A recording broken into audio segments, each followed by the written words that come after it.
Command చేయి. ఎవడైనా తప్పుడు బోధలు చేస్తే కమాండ్ చేయి, వదలొద్దు.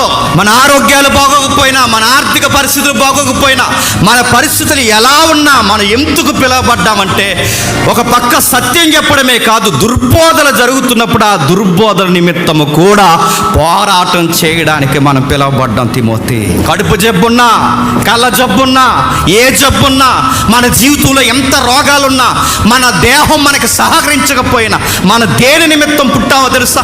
సత్యము కొరకు పోరాటం చేయడానికి పుట్టాం. తిమోతి, కమాండ్ చేయాలి.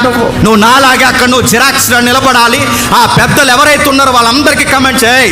దుర్బోధలు చేస్తే చూస్తూ ఊరుకునేది లేదు. తప్పు చెబుతున్నారనే లేఖనాల నుంచి కడిగి పడే. నిన్ను బతిమాలు కొనుచున్నాను. ఇక్కడ ఏముందో? ఆజ్ఞాపిస్తున్నాను ఉన్నది, కానీ నువ్వు వాళ్ళకి ఆజ్ఞాపించి కమాండ్ చేయి. నేను కమాండ్ చేయట్లేదు, నీకేం చెప్తున్నా? బతిమాలున్నాను. ప్లీజ్, సంఘముల పట్ల భారం ఉందండి.